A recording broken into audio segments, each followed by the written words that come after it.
buy a house, or at least they didn't tell. Hey, Kyla, your trusted realtor here. So everything she's saying is 100% true, even down to the main point of that they should have told her. I mean, this is just another reason why the National Association of Realtors is going through the situations that they're going to, because sometimes the realtors, you're not giving the whole information, you're not laying out the full plan. So some people do tend to feel like, you're getting over, but this also could have been something that the realtor may or may not have known. But let me just go into detail a little bit about how this actually works. So like she said, she had an investor come do the property. She was living in the property as is for 1 year. But after the year, she ended up rehabbing her property, doing some construction.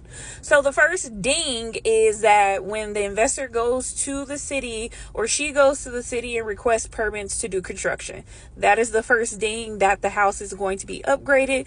So the city basically is like, okay, we got our eyes on you. We'll see what you guys are doing. Okay, whatever.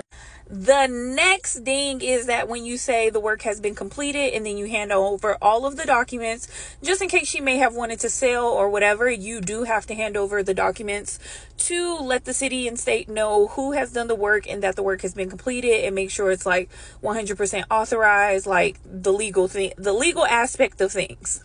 But now you have let the city know that you've added some luxury and you've upgraded the neighborhood.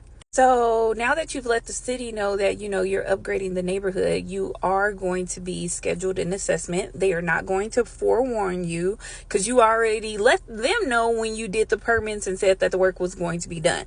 So they are not going to forewarn you that they are coming to do an assessment. In their minds, they think you should just know. So you're just going to get an increased property tax bill the following year. So that is one. And you do not get to decide on the number that the city thinks your property is worth. So even if you say, nah, it's only worth $150,000, they are going to base their assessment on the work that you have actually told them that you did. So if they think you've done $150,000 worth of work and they think the property is worth $300,000, then that is what they're going to base your property taxes off of.